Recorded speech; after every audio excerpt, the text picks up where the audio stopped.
And welcome, Mindsetters, to this session of Learn Extra Live for grade 10s. We're going to be doing life science today, and here I've got Eugen with me today, who's going to be taking us today's session. So, what are we doing today, Eugen? So we're continuing with environmental studies, Alright. and we're looking at the abiotic components today. All right, awesome. So, while Eugen makes his way across the board, I'm going to tell the Mindsetters by now, you should know the drill. You need to get on the page www.facebook.com/learn extra and get chatting to me. Let me know what's wrong. If you're lost and if you need help, make sure that you get on the page and tell me what you guys are thinking. But on that note, this is where I hand over to Eugen, who's going to continue the show. Take it away. Thanks, Ty. Guys, welcome. Let's continue with ecology. To recap what we've done in the last 2 weeks, last week we looked at the abiotic factors in an ecosystem. During the first week, we looked at the biosphere and the various components. Today we're looking at the biotic factors, and we're going to spend some time looking at how they influence the environment. So let's get onto the smartboard. Right, so let's look at the concept of ecology. Again, we're revising the term ecology, and if you remember from the first 2 episodes that we've done already, ecology refers to the interaction between the living and the non-living components in the environment and with the environment itself. So that's a very important definition that we must always remember, and it often comes in your exams and your tests, so learn that, guys.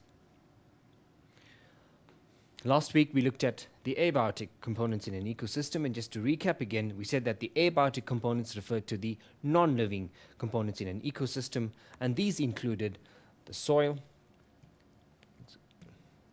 the climate, temperature, sunlight, and water. And we said that the abiotic components have a significant impact on the living organisms in an ecosystem. Today we focus on the biotic components, and if we look at the biotic components, the word biotic refers to living organisms. So when we study ecology and we refer to the biotic components, we refer to the living organisms in an ecosystem. So if we focus on the important words, it's living organisms form the biotic components of an ecosystem. Let's look at the different components that form the biotic components. In an ecosystem, the biotic components are the producers, the consumers, and the decomposers. We've mentioned these terms when we did the nutrient cycles. We've mentioned these terms when we looked at the biosphere. Today we're going to look at these terms in relation to the biotic components. Let's look at producers firstly. And we've heard this word before, producers, and obviously producers mean organisms that are capable of producing their own food. And this is often plants, and they can only do that by the process of photosynthesis. So when we talk about producers, we refer to plants or organisms that can photosynthesize or use the radiant energy from the sun and convert that into chemical energy.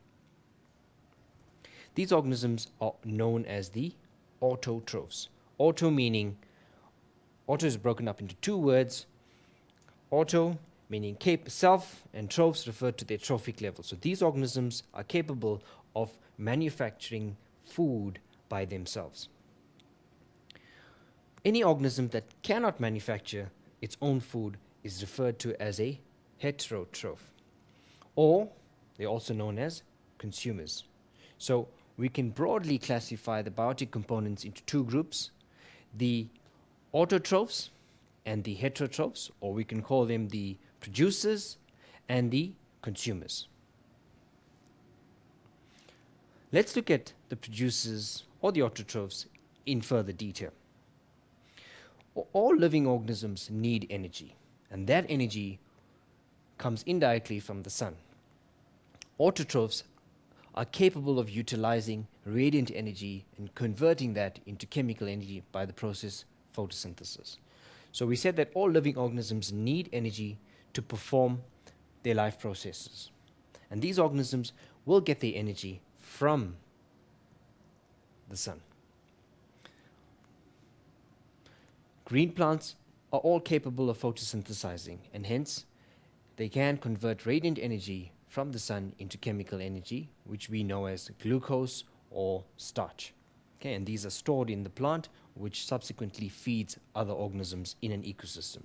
So we know that The pigment that makes plants green is chlorophyll, and that is what traps the radiant energy or the sunlight, and by the process known as photosynthesis converts it into chemical energy or starch. Examples of some of the autotrophs are plants, the trees that we see around us, shrubs, bushes, moss plants, as well as algae. And these are the aquatic plants that are capable of photosynthesizing in water. Okay, let's look at the heterotrophs next. So we looked at autotrophs and we said that autotrophs were capable of manufacturing their own food, and for them to do that, they need to have chlorophyll. When we talk of heterotrophs, we refer to organisms that are not capable of manufacturing their own food. These organisms will rely on other organisms for their energy. Let's look at them in detail. So animals that are not able to manufacture their own food will get their energy from the food they eat. And we all rely on food for our energy. Unfortunately, we unlike plants, we cannot absorb the sunlight and manufacture energy, and hence we need to get our energy from an organism that produces food. So we all rely on plants directly or indirectly for our food. So these organisms are also known as the consumers, because these are the ones that consume the energy or consume the producers. The autotrophs provide a source of food for the consumers. When we look at the consumers, we can classify them into three groups. And we've heard these terms before, but we're going to spend some time looking at them in detail. So we can classify them into three groups: herbivores, carnivores, and omnivores. Okay. Right. Let's look at herbivores in detail. So herbivores form the first group of consumers. Herbivores would exclusively eat plant material or plant matter. They are also known as the primary consumers. Primary because these refer to the organisms that are the ones that eat plants, and hence they are the primary consumers, and hence form the first level in an ecosystem. And if you think about some examples of our primary consumers, and we'd see that these organisms need large amounts of food to satisfy their hunger, as plants contain lots of water, it contains cellulose, and this has very little nutritional value. And hence, these organisms would tend to feed a lot and eat a lot of food to satisfy their nutritional needs. So these organisms would have had long digestive tracts to digest their food. And if we think of some of the herbivores, for example, a cow, and you remember that food goes through at least 4 compartments in their stomachs so that it completes the process of digestion, and that could take up to 12 hours. So the nutritional value in the plant material is very low, and hence your consumers, your primary consumers or your herbivores tend to eat large amounts of plant material to sustain their energy requirements. Okay. The next group of consumers are the carnivores, and we're all familiar with the term carnivores.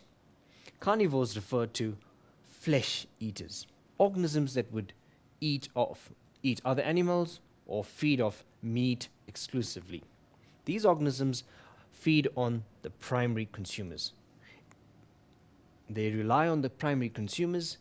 The primary consumers would be the organisms that feed off plants, and they acquire the energy, they grow, and they store their energy in their body, in their meat, in their muscle. Your carnivores would feed off the primary consumers to sustain their energy requirements. When we look at the primary consumers, we refer to them as organisms that are the ones that are feeding off the plants. Our secondary consumers would be the carnivores. These are the secondary consumers, as they are in order of development. These are the organisms that are the ones that feed off the herbivores. When we look at our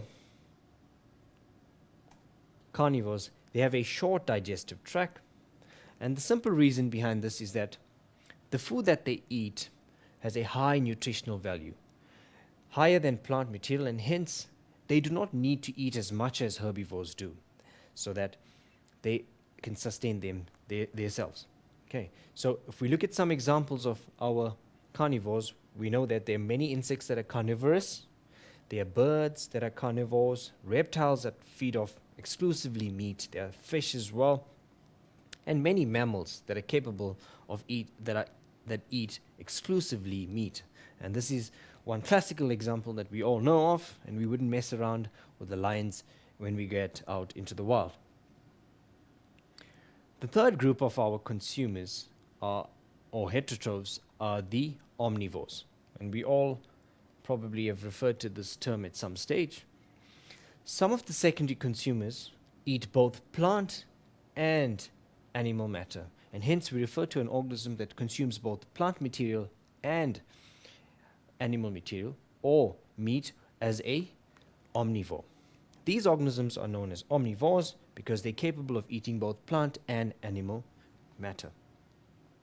Example of omnivores, a classical example is man, and I know most of us do eat our veggies, and that's very important, but you get animals as well that rely on vegetables to sustain their nutritional value, pigs and monkeys.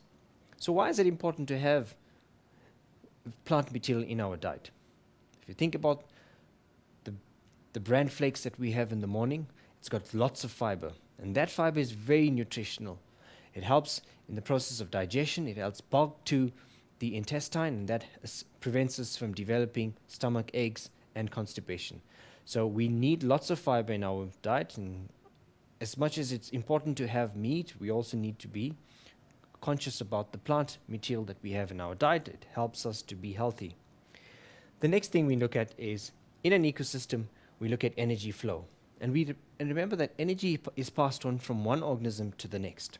So in an ecosystem, energy is passed on from one level to the next level. Often, the secondary consumers are a source of food to the other organisms. And in turn, the organisms that feed on the secondary consumers are known as the tertiary consumers. So we have the primary consumers, we have the secondary consumers, and we have the tertiary consumers. Some examples of tertiary consumers would be owls, hawks, lions, and cheetahs. On the next few slides, we can look at some food chains, and we can look at some of these tertiary consumers and how they interact in an ecosystem.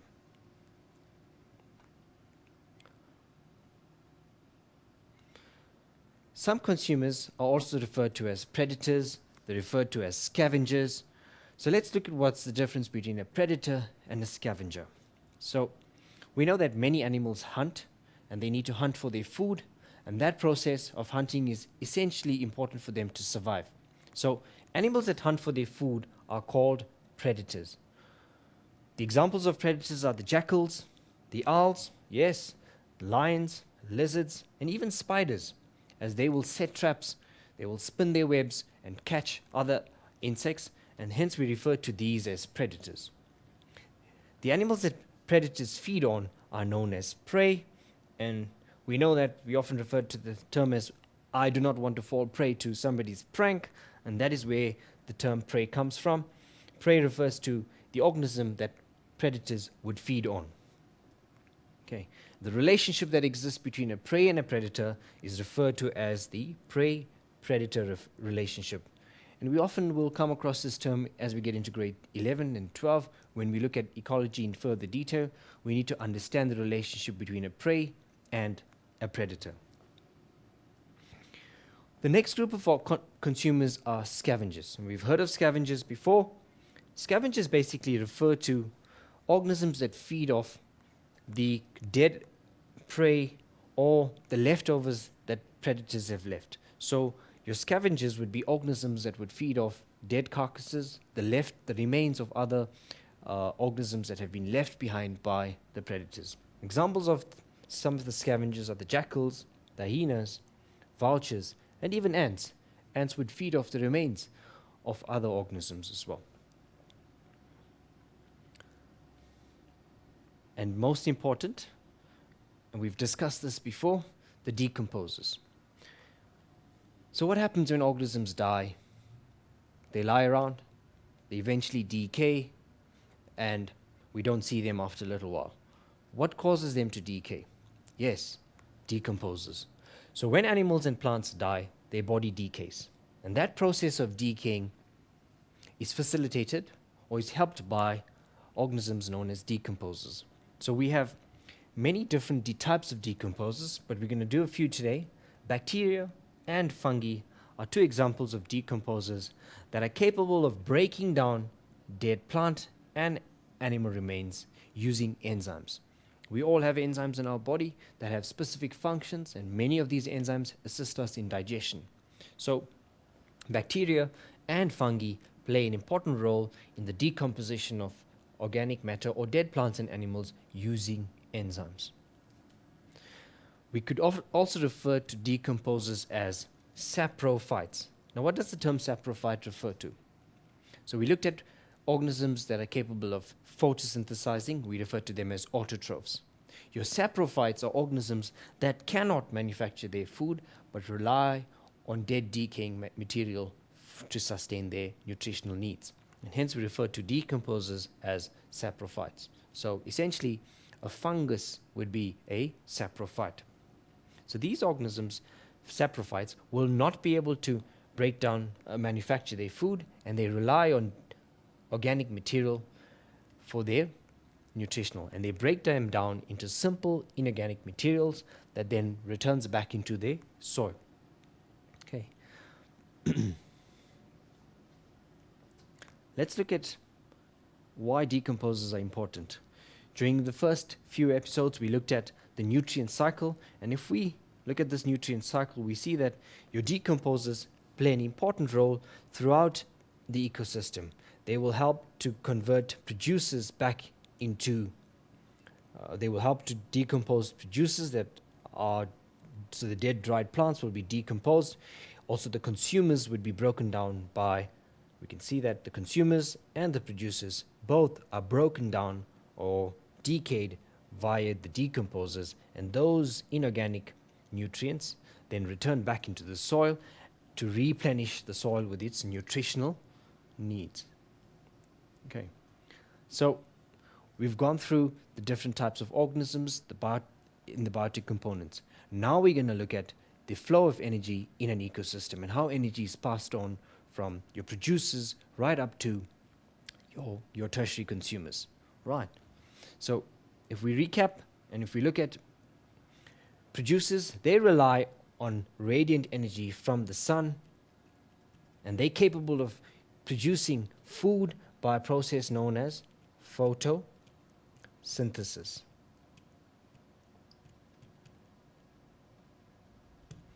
This energy will then be consumed by your consumers. The consumers we looked at now were your herbivores.